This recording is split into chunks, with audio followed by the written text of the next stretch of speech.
Entonces tú te imaginas el productor, pues un tío con una bata de raso, una copa de coñac, al lado de una piscina, unas chicas en bikini lavándole el coche y el tío podrido de dinero diciendo, bueno, invierte en una película como si pudiera invertir en petróleo, ¿no? Sí, sí. Da igual, lo has resumido muy bien, pero que esto tiene Miguel Ángel para estar aquí hablando 2000 kilómetros. Sí, comí paella con George Lucas aquí hace ya muchos años, pero sí. Coto deportivo de caza, si me pegan un tiro, Ángel. Pues escúchame, antes he escuchado ahí como un ruido raro, ¿eh? Yo tengo planes para esta tarde, ¿eh? Exactamente, que la temporada no se acabe aquí. Todo lo que ocurre detrás de la cámara se nota delante de la cámara. En los negocios hay que tener hambre, pero no hay que tener prisa. Un segundo antes de que arranque el episodio, porque quiero comentarte que Scala Freelance no es solo un video podcast, sino que es una comunidad audiovisual. Por eso hemos creado una comunidad de WhatsApp privada donde compartimos todo lo relacionado con este proyecto. Es nuestro centro neurálgico de toda la información relevante. Ahí encontrarás información sobre el lanzamiento de nuevos episodios, contenido extra que no encontrarás subido en ningún sitio y también información sobre eventos presenciales que hagamos para hacer networking. Así que ya sabes, si quieres sacarle el máximo partido a este contenido y formar parte de una gran comunidad de profesionales del audiovisual, únete a esta comunidad simplemente haciendo clic en el enlace de la comunidad que te voy a dejar en la descripción de este episodio. Es gratuito, no hay spam y creo que tiene mucho valor. Así que nos vemos dentro. Ahora vamos con el episodio. Bueno, pues arrancamos la segunda parte de esta entrevista, un nuevo episodio. Y igual que en el episodio anterior estuvimos hablando pues de quién eres tú, ahora ya te conoce bien la audiencia, saben bien cómo ha sido tu trayectoria. Ahora en concreto quiero que tratemos el tema de qué es ser productor audiovisual. Ni siquiera yo mismo realmente lo tengo claro, si te soy honesto. Y que también que nos explique un poco la diferencia que hay con la producción ejecutiva, que es una cosa que sé que estás entrando en ella, y que de la que yo también muchas veces he oído hablar, lo ves en los créditos y demás, pero tampoco tengo muy claro cómo funciona eso. Entonces, por si nos puedes contar un poco cómo funciona tu sector y demás. Vale, bueno, pues mira, dentro de la producción distinguimos lo que son producciones propias, que son las producciones que nadie te encarga, que son las iniciativas que tú tienes desde tu productora, en la que digamos que eres... Como Scala Freelance, ¿no? Como Scala Freelance. Tú eres el productor de Scala Freelance. Vale. ¿Por qué? Porque es algo que nadie te ha encargado, algo en lo que tú eres el promotor y que tú tienes un poco el control. Y ese control pues lo puedes ir perdiendo en la medida en que hay proyectos que imagínate que sigues creciendo y dices, bueno, ahora yo lo he escalado de forma que ya no lo puedo hacer solo. Y entonces no puedes hacerlo solo por debajo, que tienes tus empleados, tú sigues teniendo tu control, o no puedo hacerlo solo a otro nivel. Imagínate que dices, no, lo quiero lanzar en otro país, y entonces necesitas un partner, un socio, que sería, imagínate, una coproducción. Vale. Entonces pues os repartís la autoría, la posesión del formato, ¿no? Exactamente. Del producto, ¿no? Claro, una película es al final un intangible. Entonces tú tienes tu productora y tú como productor, o sea, es que me estoy perdiendo un poco porque es complicado. La producción propia es la que no te encarga nadie y luego la producción ajena es la producción que te encarga alguien. Exacto. Oye, quiero hacer esto, yo no sé hacerlo, quiero que lo hagas tú, lo lleves a cabo, ¿no? Alguien privado. Tengo una idea, como si yo te digo, oye, tú haces documentales, Scala Freelance, eso, que yo no sé cómo se hace, tú tienes los conocimientos, te lo encargo a ti. Eso es. Pero yo soy el autor, ¿o cómo funciona eso? Claro, entonces, el productor es el promotor del asunto, ¿no? Luego, el productor ejecutivo, que todo el mundo, quizá por el nombre ejecutivo, te suena siempre como a dinero, ¿no? Sí, a dinero. Y también tenemos dice que es quien manda, ¿no? Bueno, tenemos un poco el imaginario colectivo, ¿Pasar el coche? Sí, quizá del mundo del cine americano que nos ha dado el cine americano, ¿no? Entonces tú te imaginas el productor, pues un tío con una bata de raso, una copa de coñac, al lado de una piscina, unas chicas en bikini lavándole el coche y el tío podrido de dinero diciendo, bueno, invierte en una película como si pudiera invertir en petróleo, ¿no? Sí. Da igual. Aquí no, aquí el productor ejecutivo es la persona que es responsable de un proyecto económicamente y se encarga de levantar la financiación para que ese proyecto sea posible, ¿no? O sea, que ni siquiera ahora mismo tiene el dinero, ¿no? No tiene por qué tener el dinero. Busca accionistas, ¿no? Sería, bueno, accionistas no... Busca la financiación. Inversores. Claro, ¿no? Sería entonces la palabra. busca o coproductores. Tú imagínate, dice, yo quiero hacer una película con mi productora, con la favorita.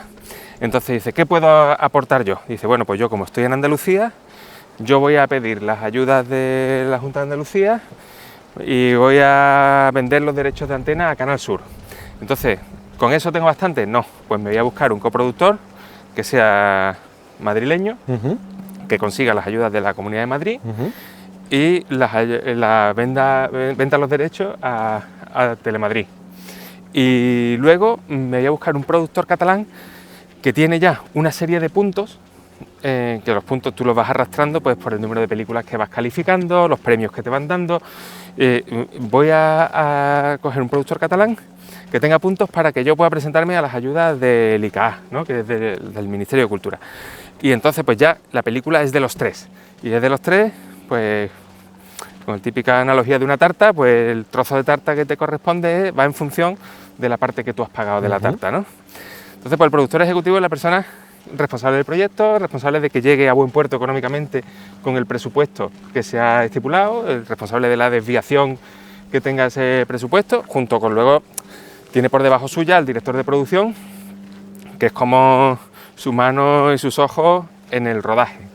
El director de producción sería la persona que está encargada de que delante y detrás de la cámara esté todo lo que se necesita para que ese guión y ese Excel se transformen en un producto audiovisual. Y lo que te decía así antes... tú conviertes lo intangible en tangible, ¿no? Lo haces posible. Si yo lo que necesito es grabar aquí en Los Pinares tal, pues tú consigues el permiso para que se pueda hacer, que pueda entrar aquí una furgoneta, un tráiler, lo que haga falta claro. Y demás, ¿no? Tú lo haces posible, ¿no? Haces posible que se pueda hacer. Es traducir, tú tienes que traducir el guión a necesidades y luego esas necesidades a un Excel. Y a partir de ahí tomar decisiones, decir, oye, pues esto que viene en el guión implica todo esto y todo esto implica que me desvíe del presupuesto a unas cotas que me resultan inasumibles. Pues entonces habrá que hablar con la parte creativa y decirle, oye, no se puede hacer. ¿La película se entiende si el diálogo en vez de en Los Pinares lo tienen en un polígono industrial? Sí, pues venga, nos cargamos Los Pinares. ¿Sabes? Que es un poco también, no es una cosa ajena a la parte creativa, es una parte, tú tienes que también ser muy creativo para conseguir cosas... Buscar soluciones, alternativas, ¿no? y demás. Es que al final impactas directamente en el resultado final, porque lo mismo esa película, en lugar de grabarse aquí, pues eso, al final es en un polígono industrial y tal, ¿no? Entonces, exactamente. Fíjate si tu labor... Ahí, si tu decisión es importante en ese punto. Y entonces, una cosa que no me queda clara, la producción ejecutiva, entonces, consigue la financiación por diferentes... y también se encarga de que sea financieramente...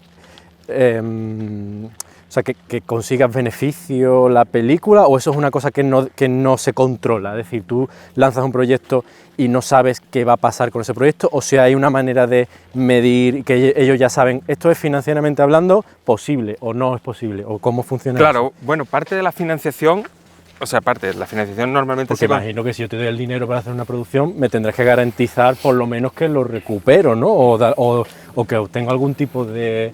O son a fondo perdido. ¿Cómo se suele hacer ese tipo de cosas? Claro, a ver, no tienes tú que presentar un reporte, porque por ejemplo, cuando Canal Sur, por decirte Canal Sur, como te digo Telemadrid, como te digo cualquiera, te compra los derechos de antena de tu proyecto, ellos sabrán la difusión que le podrán dar, ¿sabes? Tú imagínate que te dice, oye, te voy a dar 300.000 euros por tu película.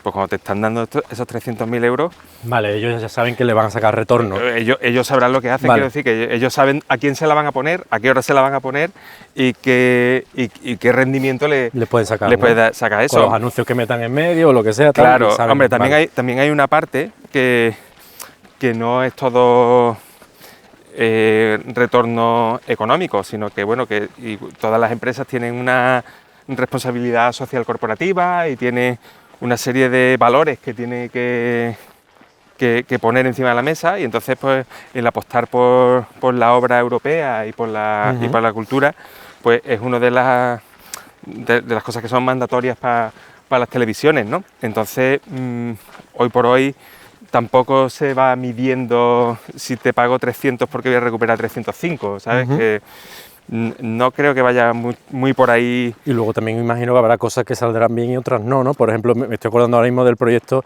de Babylon Show, que intentaba, de Carlos Latre, ¿no? Que intentaba un poco competir con El Hormiguero y La Revuelta, y duró 3 programas, me parece, o algo así, y eso, levantar ese proyecto habrá costado mucho dinero y probablemente esa inversión no haya sido rentable.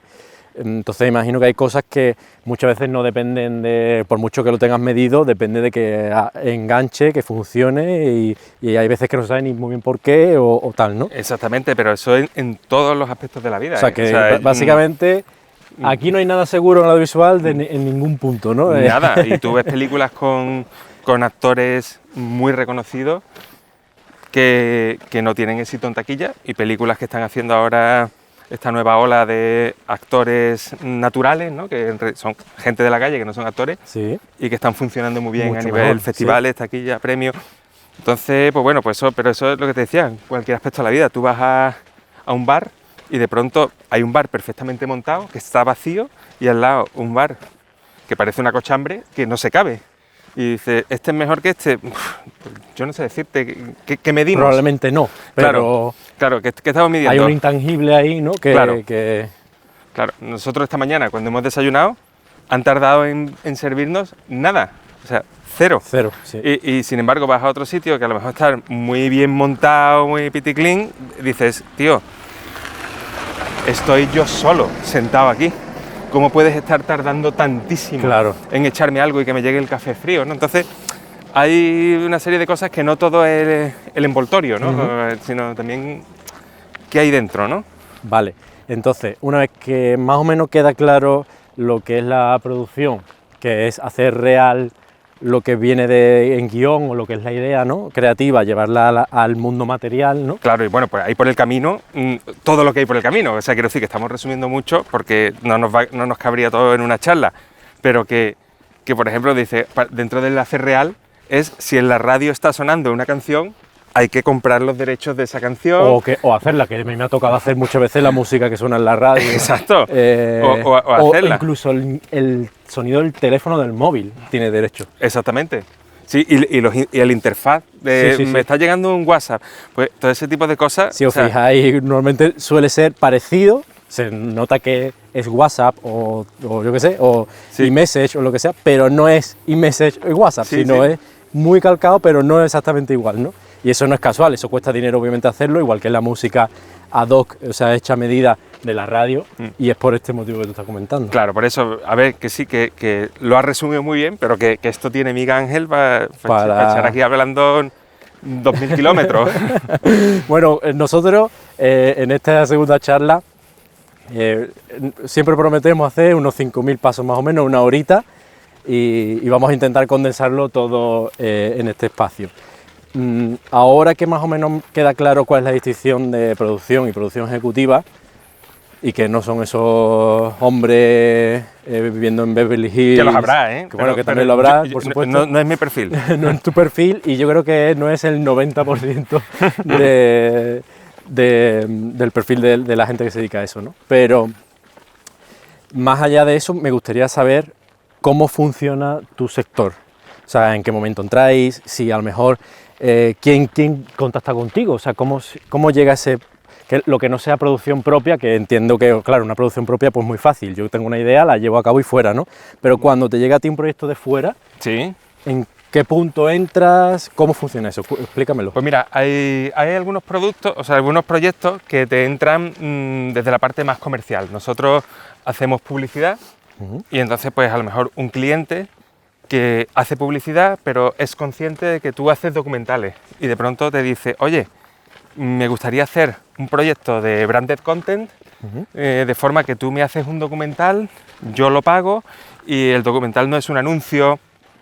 Imagínate, vamos a poner que es un banco, y el documental, los protagonistas no van a ir con la libreta en la mano ni hablando entre ellos de... Sí, no es un contenido tan directo de venta, sino que es más bien generar marca, ¿no? Exactamente, poner los valores del banco, por ejemplo, ¿no? Vale. Entonces, pues hablan de superación, de emprendimiento, de un montón de cosas, y el banco, de alguna forma, o el cliente, se apropia de esos valores a través del proyecto, ¿no? Entonces, ahí entran con una idea, y a veces pues te dan más libertad, y otras veces te dicen, oye, pues dentro de esta idea, tú guionizas, tú pones, marcas los hitos, pero los perfiles son estos que yo te digo, ¿no? Otras veces pues te dan más libertad y tú los eliges, hombre, los eliges dentro de una serie de perfiles que te dan ellos, para no meterte en contramano y de pronto pues otra cosa, ¿no? Luego otras veces nos llegan proyectos, pues por ejemplo, un guión. Nosotros este año hemos producido un cortometraje de un chico de Córdoba al que yo conocí en un fan trip que hice con Andalucía Film Commission a Montilla, que eso luego, si quieres, hablamos de networking, porque al final gente que conoces por casualidad en un entorno profesional, de pronto, un par de años después, te llama a la puerta. Sí, ya gozábamos algo en el capítulo anterior, ahora en este sí que vamos a entrar en esa parte de networking que creo que para ti ha sido pieza clave en todo tu éxito laboral, ¿no? Pero cuéntame, sigue contando un poco. Llega una persona con un guión y te dice, oye, yo tengo hecho todos estos cortometrajes, los he hecho por mi cuenta, de una forma más o menos digna, se han muerto todos en YouTube y tengo una ambición más grande con este, me gustaría que pasásemos a un nivel un poquito más alto y ya no puedo hacerlo solo, me gustaría hacerlo contigo. Entonces pues tú lo ves, por supuesto opinas creativamente sobre dices, oye, pues mira, esto funciona menos, dale una vuelta a esto, vamos a hacerlo, y en este caso, por ejemplo, es un guión que ha llegado, no te decía puerta fría porque ya nos conocíamos, pero sí de sorpresa. O sea, que te llega los directores, ¿no? Son en este caso mueven eso, ¿no? En este caso ha sido el director el que ha ido a buscarme, ha ido a buscar a la favorita para que hiciéramos esto, ¿no? Luego, pues también, ahora estamos también moviendo una serie de ficción que se llama Blanca Bocanegra, que la hemos presentado en el Festival Internacional de Series de Cádiz, y en este caso Julio, que es el guionista, director, bueno, el showrunner en realidad de la serie, este hombre había hecho rodado un piloto. Entonces también a puerta fría me escribió un correo, ponía Fidel, no me conoces, pero fulano y mengano, bueno, V Javi, porque me han hablado muy bien de ti y bueno, y entonces pues te quiero invitar al estreno del episodio piloto. Fui al estreno del episodio piloto, me sorprendió, me gustó, empezamos a hablar y ahora mismo estoy intentando levantar la financiación para rodar la serie. O sea, está haciendo la producción ejecutiva, ¿no? Exactamente. Y luego de nuestros proyectos, o sea, los proyectos nuestros de producción propia, pues son ideas que surgen normalmente de Alejandro Toro y de Hugo Cabezas, que son la parte más creativa de la empresa, y tienen ideas, la hablamos entre el resto de socios, y Antonio y yo nos dedicamos a buscar la financiación y primero la viabilidad de hacerlo y hacemos luego un presupuesto, buscar. Vemos qué implica, vemos qué parte podemos hacer nosotros capitalizando nuestros medios, nuestros sueldos dentro de los parámetros que te permiten los sistemas de ayuda, y buscamos la financiación para poder ejecutarlo. Bueno, pues creo que queda bastante claro cómo funciona en el presente, ¿no? Ahora mismo cómo funciona esta parte, este departamento dentro del sector audiovisual, ¿no? Pero ahora quiero preguntarte, y seguramente bueno, es un tema recurrente, supongo, que es el tema de la llegada de la inteligencia artificial en el sector audiovisual. Es una cosa que me gusta tratar siempre con todos los invitados para que me den un poco su visión de cómo lo están viendo. ¿Tú cómo lo ves? O sea, ¿te está afectando? ¿Has visto que ya se esté gestando un cambio? ¿Lo ves presencialmente? ¿Cómo crees que eso nos va a impactar a tu sector en concreto, en tu departamento? En concreto, ¿cómo crees que, bueno, al sector en general, si lo piensas, pero en tu departamento en concreto, ¿cómo crees que la IA puede cambiar un poco las cosas o qué crees que puede pasar? Bueno, a ver, la IA es un tema muy complejo y que ahora mismo me resulta difícil hablar porque no conozco si es que hay algún tipo de marco regulatorio que diga qué se puede y qué no se puede hacer, ¿no? Pero la IA está claro que ha venido para quedarse. El que no lo esté viendo podríamos equipararlo a un directivo de Kodak cuando llegó el cine digital, porque si no lo quieres ver, pues tienes un problema. Pero por otro lado, creo que no lo tenemos que tomar con la misma naturalidad, ya teniendo la perspectiva de experiencias pasadas de cuando cuando irrumpió el cine, ¿no? O sea, yo imagino que cuando irrumpió el cine, la gente que hacía ópera o la gente que hacía teatro empezó a echarse a temblar de se acabó lo que se daba. Y los teatros siguen llenos, las óperas siguen llenas y conviven, ¿no? De hecho, se comparten cosas, ¿no? Ya ves cosas de escenografía en el teatro y en la ópera que son muy cinematográficas y ves películas que son muy teatrales, ¿no? Uh-huh. Entonces, por ahí creo que no hay miedo y yo creo que se utilizará mucho, se está utilizando como herramienta. Yo, en mi experiencia personal con la IA es muy limitada, pero es cierto que, por ejemplo, cada vez que hay una legislación, pues, o más que una legislación, una convocatoria, ¿no? de ayudas o algo así, yo le echo los PDF allí al bot y te hace un resumen. Y me hace un resumen, ¿no? Te evita leerte. Y le hago consultas, ¿no? Entonces le digo, oye, ¿qué porcentaje de gasto vinculado puedo tener? No sé qué. Y sé que lo puedo buscar y lo puedo leer, pero tengo una respuesta y muchas veces si hay algo que no entiendo, me lo traduce. Digo, no, venga, cuéntamelo ahora, venga, como si fuera tu abuela. Y me lo explica de una forma que... O sea, te hace ser más productivo. De momento a ti la IA te impacta en que eres más productivo. Sí, luego también he recibido, por ejemplo, hace poco me llegó un story para una publi y te das cuenta que el story está hecho con IA entero. Entonces, pues eso te hace ser muy, muy preciso, porque a lo mejor el mismo realizador, en vez de encargárselo a un dibujante, pues él lo ha ido haciendo con IA y sabes que si te lo está mandando él, exactamente lo que busca, el ¿no? cuadro que tienes es exactamente lo que busca, no es una interpretación. Entonces, pues bueno, por ahí creo que puede ser una herramienta muy, muy útil, pero vamos, igual de útil que cuando en un proyecto no tienes presupuesto para permitirte un compositor musical, pues dices, oye, pues para eso está la galería de música, o si tienes que contextualizar en un corporativo que tienen una sede en Manhattan, ni voy a ir a rodar un plano allí, ni voy a contratar un operador para que me grabe un plano. Me voy a Stock y me compro un plano de Manhattan por 60 pavos, estupendo, ¿no? Pues entonces, igual que hay soluciones para problemas cotidianos, creo que la IA, lejos de decir voy a mandar un montón de gente a la calle, va a facilitarnos mucho las cosas, ¿no? Yo sé que hay herramientas ahora de producción que también desglosan guiones, lo que pasa es que eso todavía está todo en inglés. Creo que es Rivet, no me acuerdo cómo se llama.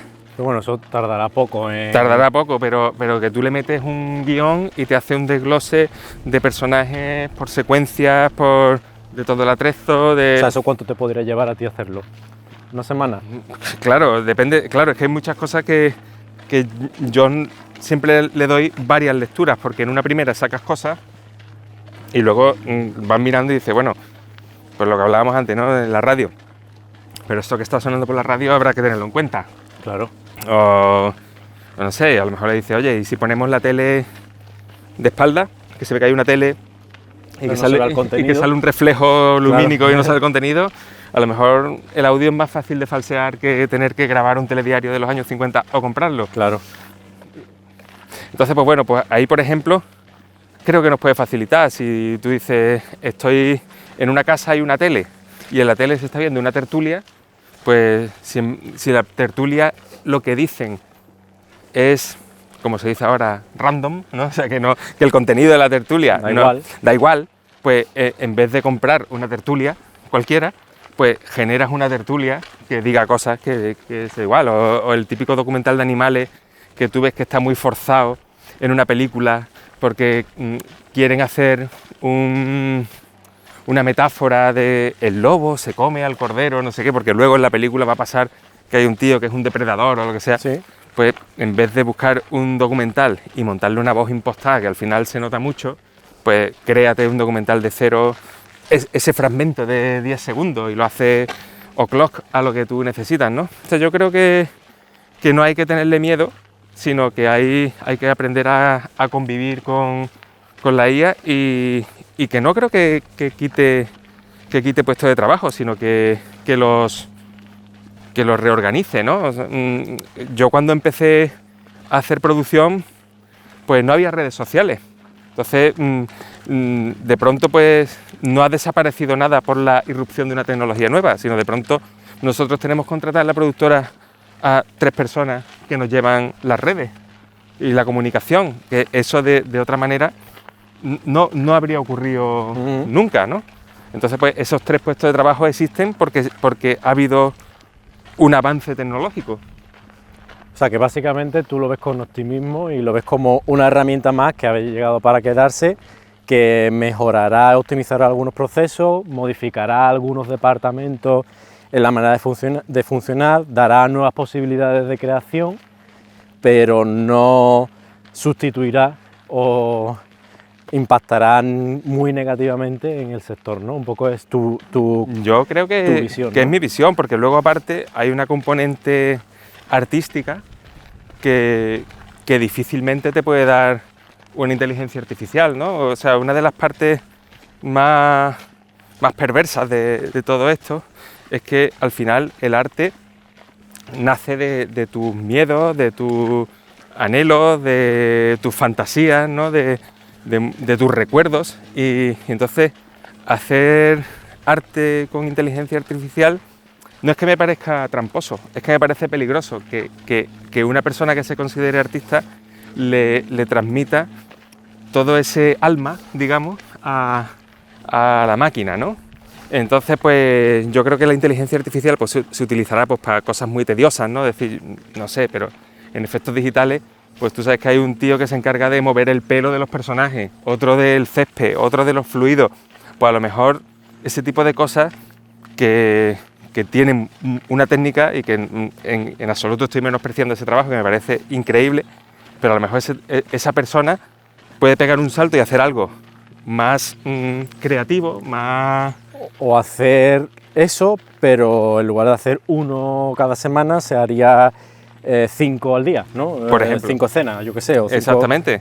Porque luego sí, obviamente sí que hay una parte de supervisión de lo que hace y luego está, creo que esa parte creativa, de decir, me gusta lo que me ha dado, pero no es lo que busco, no es lo que quiero, o le quiero dar una intención, o lo que sea, ¿no? En Scala Freelance, por ejemplo, estuve creando no hace mucho la introducción y yo quise mover un café, o sea, aparece la escena y tal, y se mueve el café, ¿no? Como que ahí balanceándose y cae. Lo intenté buscar para hacer con IA y hacía unas cosas rarísimas y al final no era lo que yo quería transmitir, o sea, no era lo que yo buscaba. Al final tuve que hacerlo yo frame a frame y demás, ¿no? Y es por eso, porque si yo no tengo claro qué quiero, quizás me dé alguna idea, pero cuando tienes algo muy claro de que quiero ir en esa dirección o lo que sea, sí que creo que el humano, el factor humano, claro, ahí...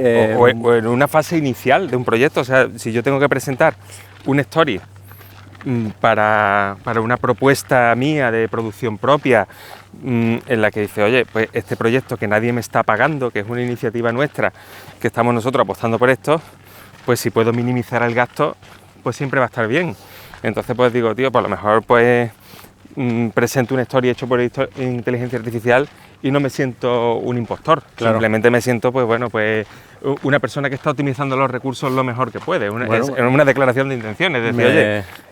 Me parece guay que le estemos dando ese enfoque, porque sé que hay mucho miedo en el sector. También hay departamentos que obviamente se ven más afectados que otros. En el aspecto musical, la IA también está impactando muy fuerte, la parte de creación de imágenes, diseño gráfico, toda esa parte, la verdad que la IA ha llegado con fuerza y hace cosas bastante plausibles, y estamos ahora mismo, yo creo que en una etapa como cuando surgió Google o sea, Windows 95, que te cargaba la página, esto mucha gente no lo habrá visto, pero te cargaba la página, yo que sé, una foto te la cargaba a trocitos, entonces yo creo que estamos un poco en ese punto, haciendo un poco de analogía con la llegada de la digitalización y el ordenador y demás, ¿no? Y ahora con la inteligencia artificial creo que está en un punto muy verde, ¿no? Sí.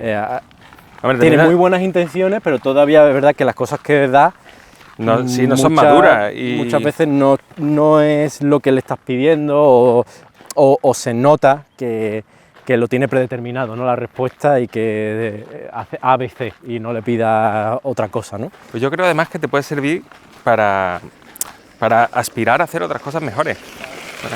Porque date cuenta que si tú de pronto tienes, si tú tienes, tú eres compositor y ahora dices, yo hago música de galería, pues la inteligencia artificial va a hacer música de galería, pero yo no creo que ningún productor le encargue una banda sonora de una película a inteligencia artificial. Bueno, no lo sé. Lo veremos. Eso lo veremos. Yo creo que quizás por el hype al principio, de decir todo es IA, ¿no? Puede ser. Y tal, que un poco lo charlaba con Jensi, sí. Que ha sido la primera entrevista que grabé con él, y que le comentaba, y que vosotros ya lo sabéis, que lo habéis escuchado en la entrevista anterior, que decía que un poco como las gafas de realidad virtual, esta que te ponías las gafas para ir al cine, ¿no? Que sí. eso llegó a Avatar y 3D era brutal, no era realidad virtual, era como sí, el 3D. El 3D.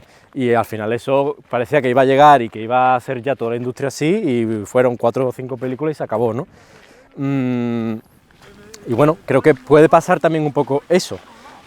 Vale, entonces ahora que tenemos el presente y futuro, como tú lo visualizas, de la industria, si hay alguien que nos está escuchando que le gusta tu profesión, que le gusta esta parte de ser productor audiovisual, ¿qué les recomiendas? ¿Cómo les recomiendas meterse en el mundo? ¿Cómo lo hiciste tú? Cuéntanos. Pues mira, yo les recomiendo que se relacione mucho. O sea, este mundo, por lejos de lo que pueda parecer que es un trabajo de oficina, que lo es un trabajo de relaciones. Entonces, pues... Yo creo que todo el sector, ¿eh? Todo el sector, completamente. Entonces, pues que sepa quién es quién, y eso lo vas a ver en festivales, en estrenos.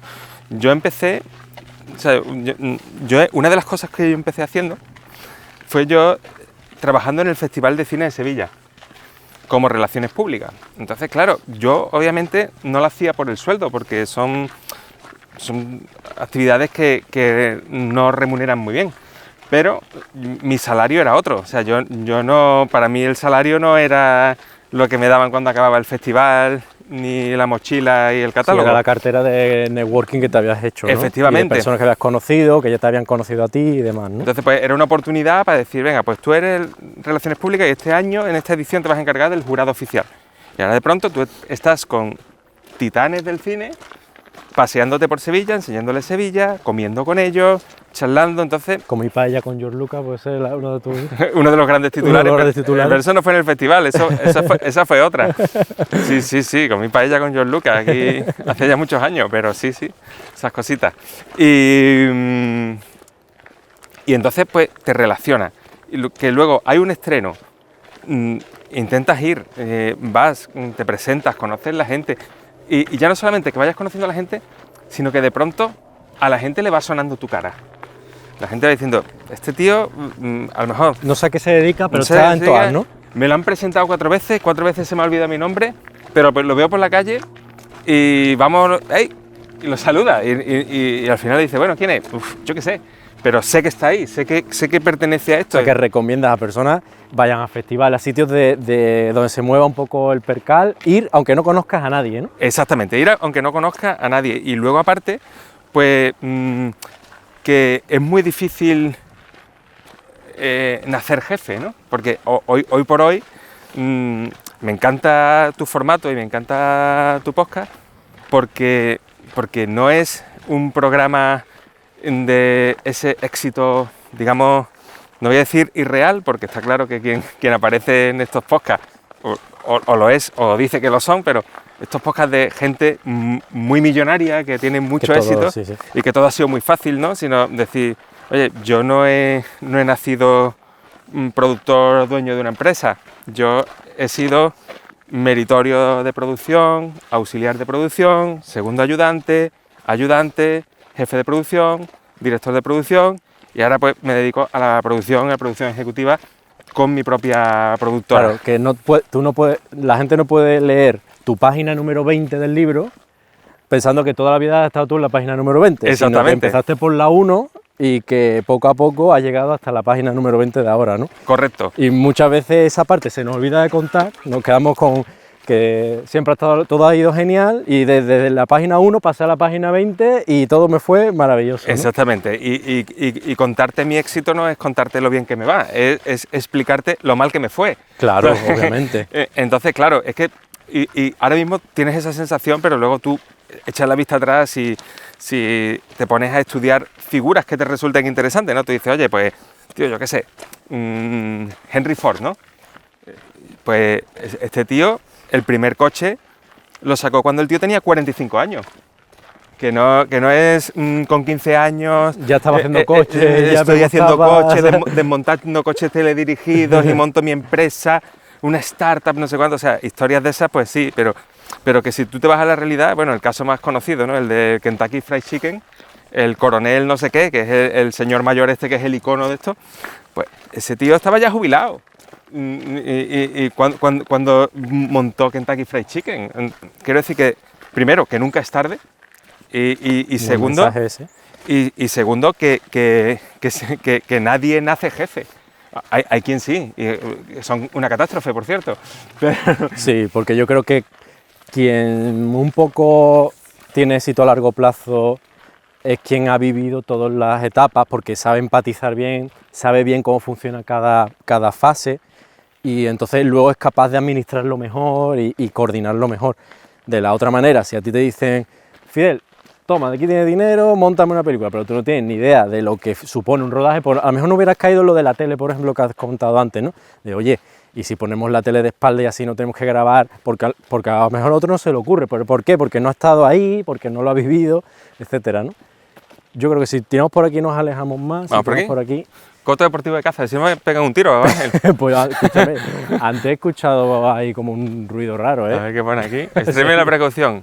Está usted en un coto deportivo de caza. Extreme la precaución. Extreme la precaución, pero... Yo tengo planes para esta tarde, ¿eh? Podemos volver por donde hemos venido. Venga, quizá, volvemos mejor. Sí.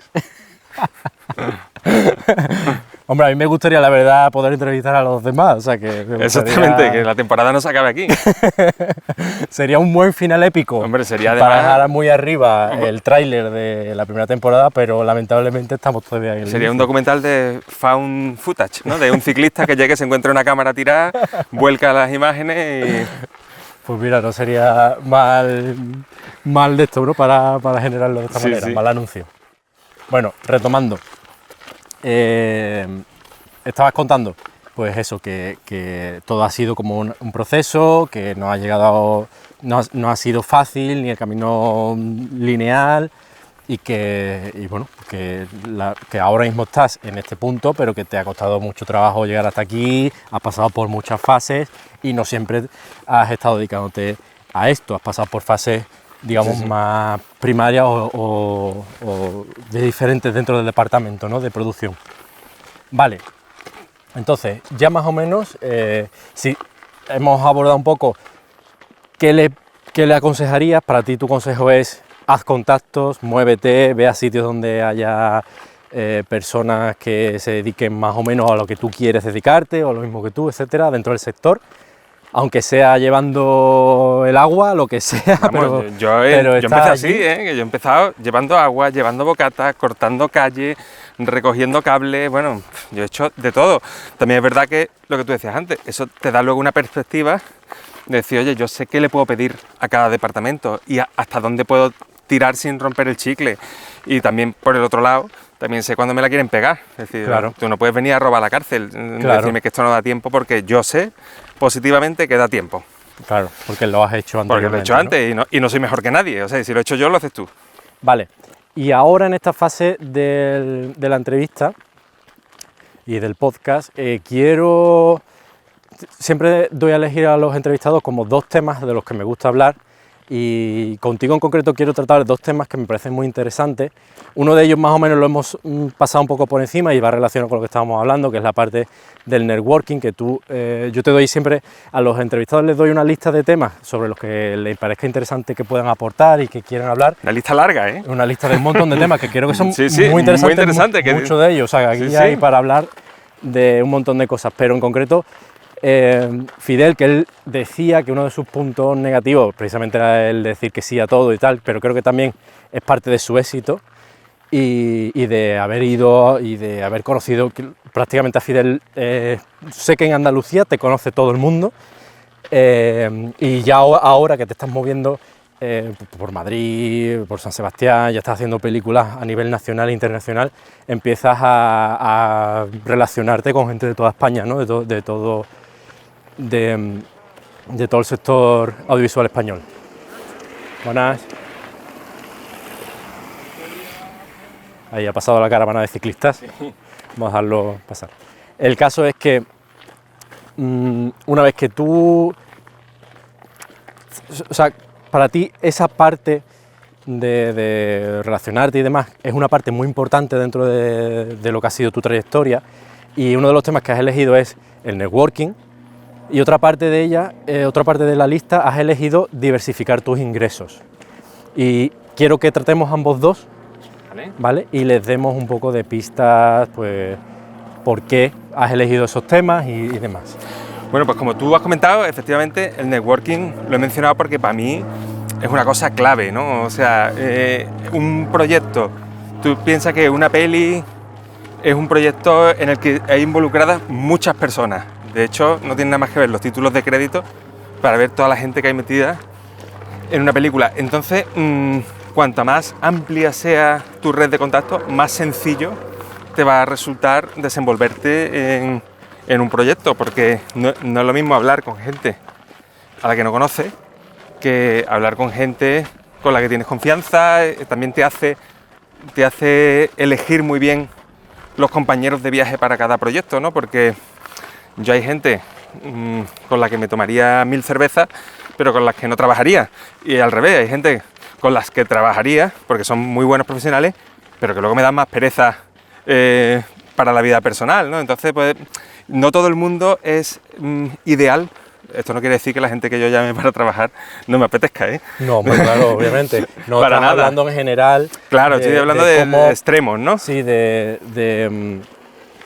que al final, en función también de la necesidad del proyecto, oye, es un proyecto más de batalla que vamos a tener que grabar en Indonesia en mitad de un bosque. Pues ya sé que puedo contar con Ángel, claro, y con Ale. Me tengo que llevar con un perfil de persona o otro, porque claro, todo al final, pues tenemos nuestra personalidad, somos diferentes y tenemos nuestro propio perfil, ¿no? Nos vamos creando nuestro propio perfil como persona, y eso influye también a la hora de decidir con qué equipo, en base al proyecto, seleccionas para trabajar en una cosa y otra. Y entonces eso siempre se nota, o sea, todo lo que ocurre detrás de la cámara, se nota delante de la cámara.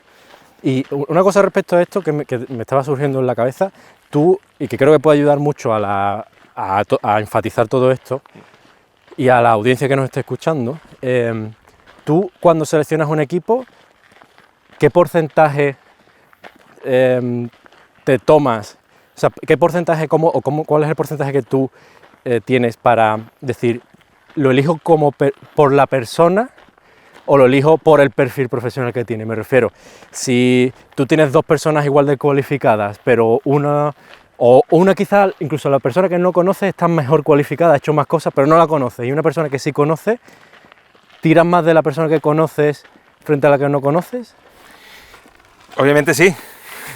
O sea, que ahí... Para serte muy sincero, sí, siempre, o sea, porque hay a igualdad de condiciones, bueno, salvo que de pronto haya visto cosas, referencias de esa otra persona y me apetezca trabajar con esa persona, no por quitarle el trabajo al que conozco, sino por ampliar un poquito más el círculo, ¿no? Yo creo que ahí también está la grandeza de toda esta actividad, y es que en conocer a más gente te abre mucho y vamos, no sé cómo expresártelo, pero que cuanta más gente conoce, más facilidades tiene, ¿no? Yo hay productoras que veo que siempre tienen los mismos proveedores y dices, tío, no todo el mundo es bueno para lo mismo, por mucho cariño que tú le tengas a ciertas personas, ¿no? O sea, esto me parece muy interesante porque normalmente cuando estamos haciendo nuestra web, nuestro portfolio, nuestra no sé qué, nos centramos mucho en la parte técnica, ¿no? De voy a ser el mejor, no sé qué, no sé cuánto, y nos olvidamos de ir a ese networking, a ese festival, a tomarte un café con no sé quién, a llamar a A o B o C, ¿no? Y al final, mira lo que dice Fidel, también lo comentaba Jensi en la anterior entrevista, y estoy seguro que los compañeros que voy a entrevistar en los siguientes episodios probablemente coincidirán, porque es algo recurrente, es que casi importa más la relación personal que estableces con las personas del sector que tu propio currículum, portfolio o tu web. O sea, yo sé que hay compañeros que no paran de trabajar y no tienen ni página web, la foto de perfil es una foto de un perro en el campo y no lo sigue nadie, ni lo conoce nadie, pero no paran de trabajar porque al final han labrado una relación personal con compañeros del sector y les funciona y les va muy bien, frente a lo mejor otros que tienen un marketing brutal, que lo tienen todo súper pulido, una web brutal, una inversión ahí enorme, pero luego no lo conoce nadie y al final cuesta mucho, ¿no? Porque al final es mucha responsabilidad que tú dejas a esas personas, la parte creativa sobre todo que estamos hablando del sector, como para no conocerlo y que te salga mal, ¿no? Porque hay mucha presión sobre los hombros, quizás dinero de por medio y quizás por esa parte tendemos a tirar más de gente que conozcamos, que sepamos que lo hace bien, que ya hemos funcionado con ellos frente a nuevos perfiles, aunque obviamente, como tú dices, oye, pues si yo he descubierto a esta persona, veo que ya ha hecho cosas y me gusta y tal, pues hay que estar abierto, por supuesto, a probar y a abrir el campo, no siempre trabajar con las mismas personas, que al final eso acaba aburriéndote, acaba haciendo todo tu proyectos, creo que iguales, que se vean de la misma manera y no traes nada fresco, ¿no? Pero bueno, quería hacer hincapié un poco en esa parte y por eso el networking, que tú para ti lo has elegido y creo que para ti es pieza fundamental, pues quería remarcar ese puntito. Y sobre la segunda parte, que es la diversificación de ingresos, ¿por qué? ¿Qué elegiste eso? Hombre, porque es verdad que que yo he vivido como dos crisis, ¿no? La crisis del 2008 y la crisis del COVID. Y ahí te das cuenta que si tienes todos los huevos en la misma cesta, pues estás un poco perdido, ¿no? Cuando fue la crisis del 2008 empezaron a cancelarse rodajes, me dejaron a deber dinero de películas, de eventos, de cosas que bueno, ya las he dado por perdidas, o sea, yo hay cosas que nunca me han pagado, ¿sabes? Y que también estás en una posición... En momentos que te hacían mucha falta. En momentos que me hacían mucha falta. Y entonces, claro, pero estás de pronto tan con el culo al aire que dices, tío, es que no me puedo permitir el lujo ni de denunciarte, porque me cuesta el dinero, claro. y son procesos largos, ¿no? Entonces, bueno, a uno lo denuncié y le gané, y lo cobré. Pero bueno, esos años después, cuando pudiste, claro. Claro, pero soy consciente de que hay dinero que he perdido y bueno, ya está, lo he aprendido, ¿no? Dinero con el que he aprendido. Es como si lo hubiera metido en un curso. Pues luego, por ejemplo, cuando vino la crisis del COVID, pues sí tenía yo ahí algunos colchones de seguridad que antes no me había planteado, ¿no? Entonces yo siempre...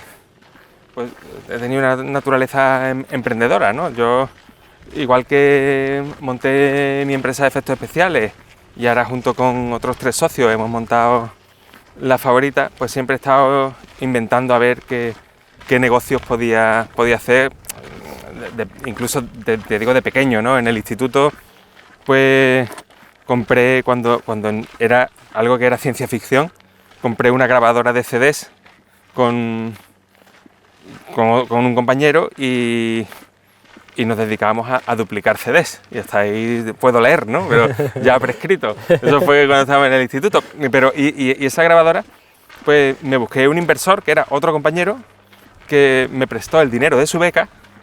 Fíjate tú la locura. Y se lo devolví, por supuesto. Y le digo, y a cambio tienes CDs gratuitos de por vida. Y es un pacto que tenemos. Ya hace mucho que no me pide ninguno, pero lo tenemos, ¿no? Entonces, bueno, pues inventé yo y también, pues, cuando era lo de la pandemia, pues monté antes de la pandemia, un par de años antes o por ahí, un negocio de consolas retro. Me dediqué a hacer consolas retro con Raspberry Pi. Y claro, de pronto la pandemia, dice, no salgo a rodar, pero la gente está encerrada en su casa, aburrida. Y entonces, pues, empecé a vender consolas retro. Por ejemplo. Que has ido creando negocios adyacentes, además nada relacionados con el sector audiovisual, ¿no? Por lo que veo. Exacto. De hecho, también juraría que montaste una web, ¿no? Bueno, tenía un set shop. Monté un set shop online con un amigo mío. Luego, pues, nos deshicimos de él, pero durante un tiempo tuvimos un set shop online que era, no sé si seguirá, se llama Habitación Roja. Si sigue ya no tengo nada que ver.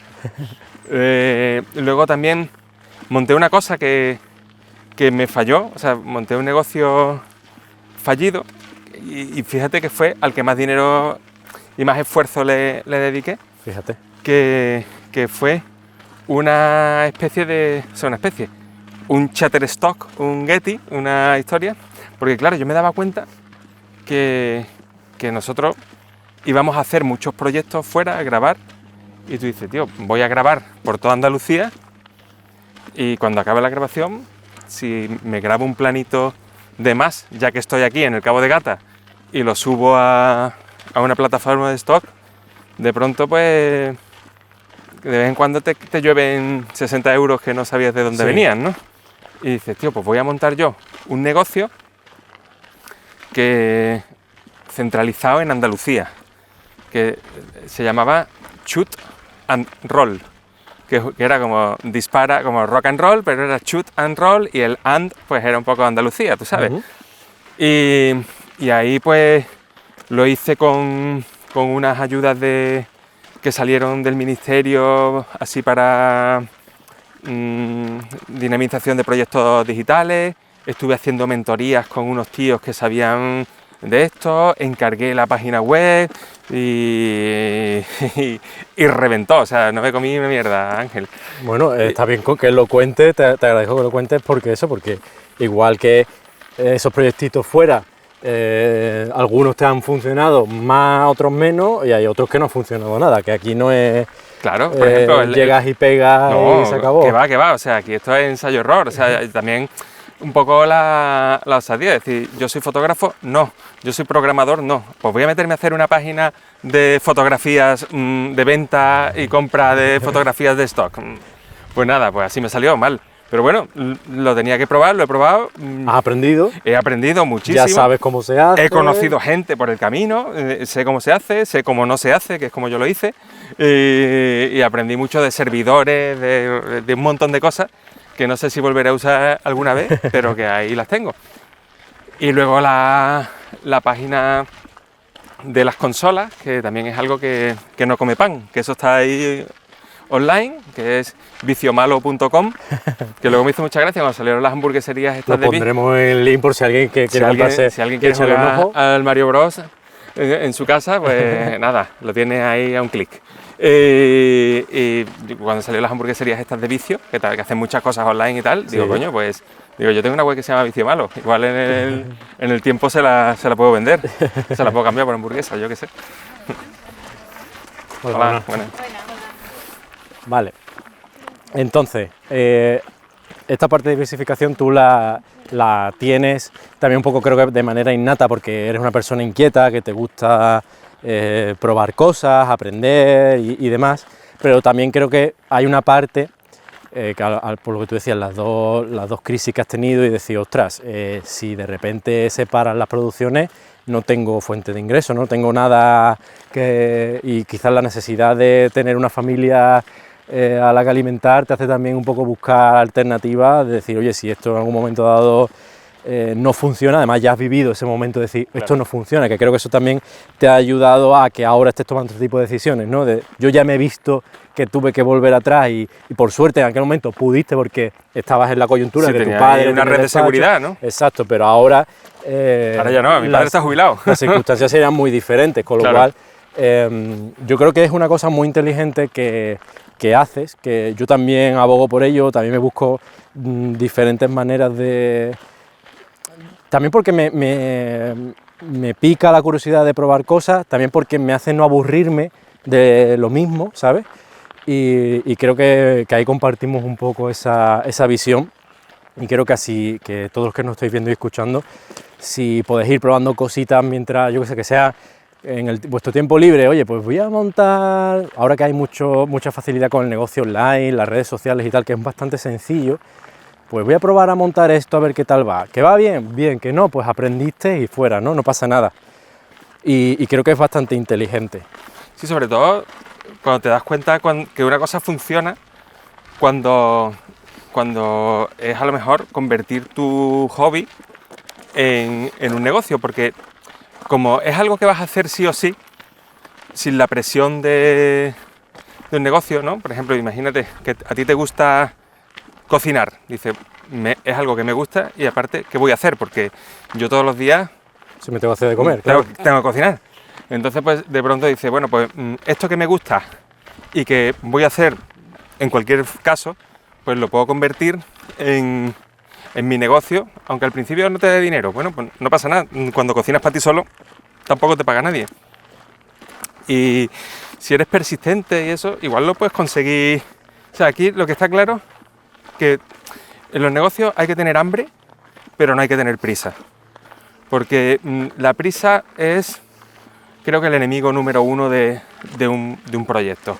Hacer las cosas corriendo, hacer las cosas al final, siempre tienes en la cabeza, ay, si hubiera tenido un día más, bueno, pues ya está, pues porque no lo has tenido, porque no te ha dado la gana, porque has tenido una prisa ahí de hacerlo de una o porque forma. has tomado decisiones de quizá a lo mejor, imagina que nos está escuchando personas que tienen su trabajo, pero que, como tú decías, oye, estoy trabajando en la abogacía, no me gusta nada, estoy trabajando de lo que sea, de lo que estés trabajando, y me quiero dedicar al sector audiovisual, lo intenté en su momento pero no funcionó, tengo siempre la espinita ahí, y hay mucha gente que se lanza a la piscina, y entonces claro, ahí sí que te surge la prisa por necesidad, porque necesitas, y ahí yo normalmente suelo aconsejar que mejor empezar, como tú dices, poquito a poco, a un rodaje un día, un cortometraje no sé qué te apunta, y que poco a poco la cosa vaya transicionando de manera natural y no lanzarte de cero al vacío. Además lo hablo desde mi propia experiencia, porque tú bien sabes que yo también trabajaba con vosotros en la productora y yo me fui, dejé todo por dedicarme a hacer música para audiovisual y empecé de cero en Madrid, o sea, me lo puse como lo más complicado posible, ¿no? Sí, cortando esa parte de hacer quizás más postproducción de vídeo, meterme más en esa parte, a meterme en una parte pues puramente musical. Sí, pero empezaste de cero, pero ya sabiendo. Sí, sabiendo hacer cosas y sabiendo sobre todo a dónde querías ir tú. A mí lo que me parece muy peligroso es que en otros podcasts o en otras historias el discurso ese de que todo el mundo queremos escuchar, ¿no? De sal de la rueda, ser tu propio jefe, ¿no? ¿Sabes lo que te digo, no? Sí, la carrera de las ratas, ¿no? Exactamente, déjalo todo y digo, ser feliz, dedicar a tu libertad financiera, no sé qué. No hagas eso, o sea, haz eso cuando estés preparado para hacerlo. Evidentemente es algo que todo el mundo tiene que hacer si quiere emprender, pero clarísimo. Pero lo que no puedes hacer es porque veas un vídeo de 15 segundos que te lleve a otro vídeo de 30 minutos, dejar tu trabajo y dejar tus ingresos estables por una locura. Entonces decir, ahora, distinto es, por ejemplo, tu caso, ¿no? Decir, oye, una persona que ya se ha comprado equipo, se ha formado, hace... Yo ya hacía en mi tiempo libre cortometrajes, había hecho ya cosas con vosotros mismos. Correcto, entonces pues ya cuando has convertido tu hobby en algo que puedes monetizar, ahí sí da el paso, pero da el paso con cabeza, pues como lo hiciste tú, en tu tiempo libre, que ves que te salen trabajos, que te salen clientes, que tienes un ingreso extra y dices, oye, pues si el ingreso extra empieza a equipararse un poco al ingreso dices, oye, pues si quito esta parte de aquí y le dedico full time a esto, pues voy a ganar lo mismo o más y voy a estar realizado. Ahí, por supuesto, todo mi apoyo y aquí tienes mi espada. Pero el déjalo todo porque escuchas un tío un cuarto de hora, Total. Eso es un peligro. Total. Yo creo que aquí las cosas hay que hacerlas un poco más sensatas y demás. Y ahora ya, por cerrar, que estamos casi en la última parte, o en el último tramo de esta entrevista, los que estáis andando con nosotros, pues ya lleváis casi esos 5.000 pasos prometidos y estamos casi en la hora de programa. Te tengo que preguntar dos cosas. Una de ellas es, todas estas personas, las que te quieran conocer un poco mejor, cómo te pueden seguir, si tienes alguna página, alguna cosa, algún proyecto entre manos, alguna cosa que te interese que pues, la gente pueda verlo, o echarte un ojo o tal, o seguirte. Y luego también me gustaría preguntarte si tienes alguna recomendación de, oye, pues mira, a mí si puede ser de tu sector, en la parte de producción, vale. Oye, pues yo vi un documental que me gustó mucho, me sirvió mucho, vale. O alguna recomendación de un libro que te haya servido, o lo que sea, ¿vale? Esas dos preguntas. Vale, pues bueno, para seguirme, el que tenga interés en saber un poco más, yo les recomendaría que viera nuestra web, lafavoritaproduce.com, que en el link. Es la página de la productora que tengo con Antonio Parcero, Alejandro Toro y Hugo Cabeza.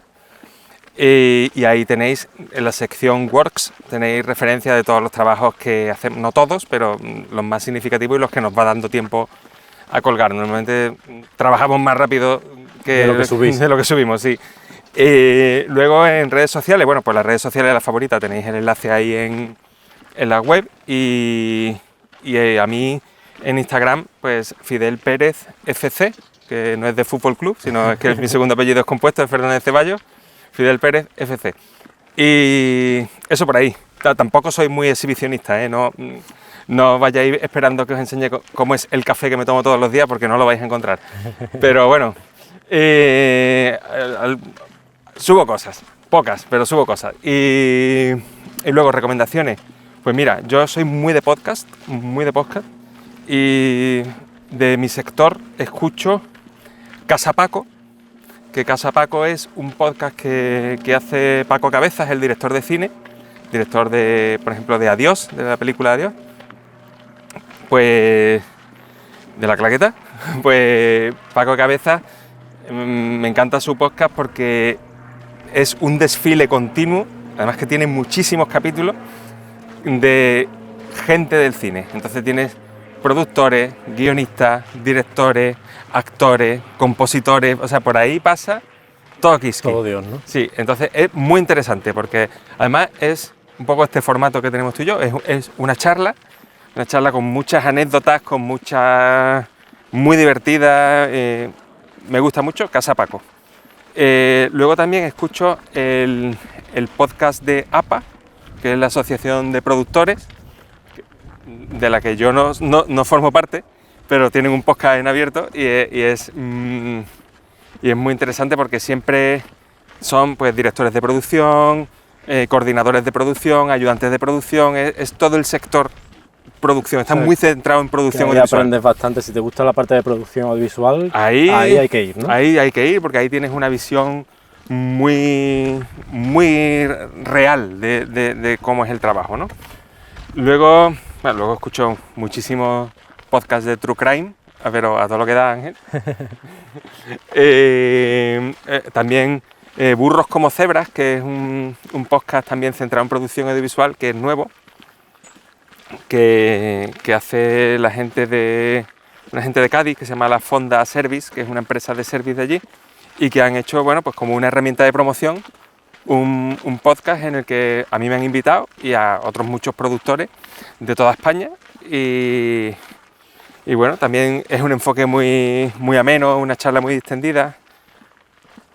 Y eso es así un poco de producción, es un poco, digamos... ¿De libros tiene alguno? De cabecera, sí, de libros, pues mira, uno que me ha hecho mucha ilusión porque he visto que este año en el Festival de Sevilla estaba David Putnam, que es un productor de toda la vida, ¿no? Y entonces, uno de mis primeros libros de producción fue el oficio de dirigir, no, de producir películas, que no estaba escrito por él, pero se llama el oficio de producir películas, el método Putnam. Entonces analiza cómo produce las películas este señor. Y ese libro no es muy largo, se lee rápido, se lee bien, si te gusta el tema te va a encantar. Y me gustaría volvérmelo a leer porque en su momento fue una de las cositas que hicieron clic para que yo me decidiera a dedicarme a esto, pero no sé cómo ha envejecido. Sobre todo ahora que ya conoces bien de lo que habla, ¿no? Exactamente, cuando lo veía desde fuera me parecía fascinante, ahora me gustaría volverlo a leer, de hecho me lo voy a leer de nuevo y si quieres, ahí en la comunidad tuya lo comentamos. Muy bien. Bueno, pues... Y más libros, Ángel. Venga, no te corto. Bueno, no sé cómo vas de tiempo, ¿vas bien? A ver cómo vamos. Bueno, 1 hora y 5, el último libro. Último libro, mira, pues este libro es un libro que no tiene nada que ver con el audiovisual, pero me lo regalaron cuando yo era muy pequeño, me lo regaló el hijo de unos amigos de mis padres, que era mayor que yo, me dice, Fidel, este libro te va a gustar. Se llama El vendedor más grande del mundo, de Og Mandino. Y ese libro, en aquel momento, pues es ahora un poco estos libros que hay ahora de libertad financiera y todas estas historias, pero claro, yo me leí aquello con 12 años. Hostias. Y aquello me cambió la vida, o sea, quiero decir que se llama El vendedor más grande del mundo. Me pasa igual, ¿eh? No sé ahora mismo cómo respira el libro, pero yo recuerdo que aquello sí que me hizo a mí clic cuando yo era... Hay otra manera, ¿no? Exactamente. De ganarse la vida, Sí, ¿no? Sí, y me gustó también quizás, yo siempre había visto que mi padre siempre ha tenido negocio propio, entonces yo me he criado en ese ambiente de empresa, de agobio, de papeles, de fin de mes, ¿no? Pero ese libro me gustó mucho. Y ya luego, por terminar, este es un clásico que seguro que te cita mucha gente, que es El arte de la guerra de Sun Tzu, que tengo una edición de bolsillo que me la he llevado a 1000 rodajes, pero a 1000 rodajes, y ese ha sido, en la mesita de noche me lo he leído una vez, otra vez, está el pobre hecho mixto. Pero ese libro es libro de cabecera total. Bueno, pues yo creo que has dado una buena bibliografía ahí para... Sí, cortita, pero para por lo menos sincera. Para ver y demás, o sea que me parece genial. Te pediré que me pases todo para yo poder ponerlo en los comentarios. Y Ángel, y quizás a lo mejor algo más que me puedas añadir. Y termino con este, porque este es el que tengo ahora mismo en la mesita de noche, o sea, el que leo, el que estoy leyendo, que es El fútbol es para pobres, de Matías Irace, que es un futbolista de Rosario Central, ya retirado, y es un libro que te muestra la cara B del fútbol, que es un poco lo que estábamos hablando antes, de los podcasts que te hablan de tu negocio de 6 cifras, Lamborghini, no sé qué. Todo va maravilloso y es fenomenal. Y luego dices, tío, no, o sea, no veas a tus hijas en 12 horas, duerme fuera de casa 20 días al mes, o sea, eso no te lo cuenta nadie. Pues este es igual con el mundo del fútbol. El mundo del fútbol tiene un lado más tenebroso y un lado más llano del que tú te puedas imaginar, ¿no? Entonces, este libro me está encantando. No lo he terminado, ¿eh? Estoy en ello. Bueno, pues yo creo que tiene una analogía un poco con todo lo que hemos estado viendo aquí, como tú bien dices, y yo te pediré que me pases todos ellos, porque yo los voy a poner en los comentarios, en la descripción del vídeo, y del podcast también lo pondré, todos los enlaces para que puedan ir directamente a ver los libros y los podcasts. Y bueno, aquí terminamos y cerramos a Fidel como invitado.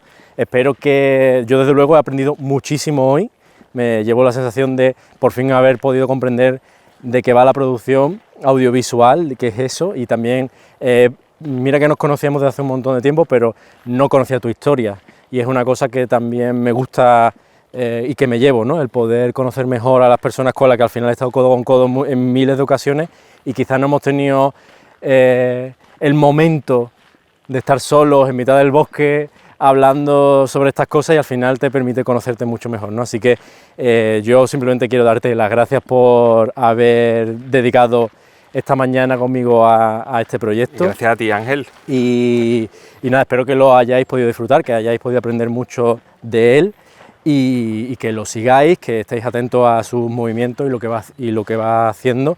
Así que aquí terminamos los pinares de Aznalcázar, esta segunda parte de la entrevista. Chao, muchas gracias. Bueno, espero que te haya gustado este episodio, que te esté gustando el contenido, y si es así, simplemente te pido que te suscribas al canal, que te suscribas donde lo estés escuchando, donde lo estés viendo, que comentes, que nos dejes comentarios para ayudarnos con el algoritmo a que cada vez tenga más alcance este proyecto y así poder seguir atrayendo a grandes profesionales del sector audiovisual y seguir generando una comunidad cada vez más grande de profesionales. Así que solo te pido un segundo de tu tiempo, un comentario, un like, un compartir, lo que sea que nos ayude con el algoritmo para que entre todos hagamos de Scala Freelance una gran comunidad audiovisual.